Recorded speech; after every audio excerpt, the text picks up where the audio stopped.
Ang ating kilusan ay parang isang mandirigma.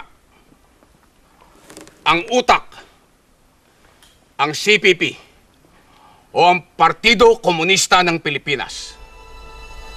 At upang matupad natin ang ating hangaring maibagsak ang paghahari ng mga malalaking Panginoong may lupa, ng mga burokrata kapitalista, at pag-agaw sa kapangyarihang pampulitika, gumagamit tayo ng armas o pwersa. Tayo ito. Tayo ang armas. Tayo ang pwersa. Tayo ang armadong nakikibaka sa mga militar at pulis. Tayo ang nasa bundok, sa bukid at kanayunan.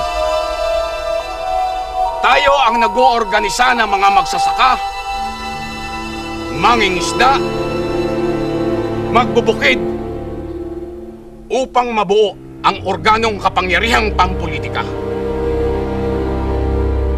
Sa kabilang dako, ang Partido Komunista ay mayroon ding kalasag na nagbibigay ng proteksyon sa armadong kilusan. Ipaubaya ko na kay Caruben sa ating panahuin ang pagpapaliwanag dito. Salamat, Atong. Napaliwanag na ni kasamang Atong ang red area. Ang white area naman, na may simbolong kalasag, ay sentro ng mga lungsod, syudad, purok urban, mga kabisera na hindi nakikilusan ng ating armadong unit o NPA.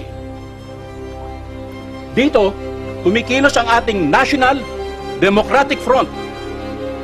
Dito nandirito ang ating White Area Committee. Caruben, ano po ba ang gawain ng White Area Committee? Ang White Area Committee ay nagtatayo ng mga legal na organisasyon sa lahat ng uri ng sektor ng lipunan.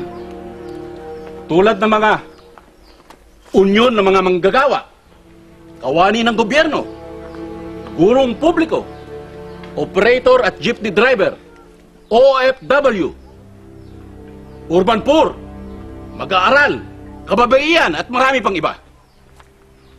Nagtatayo din tayo ng taktikal na alyansa sa mga partido politikal upang kalabanin ang kung sino mang nanunungkulang administrasyon.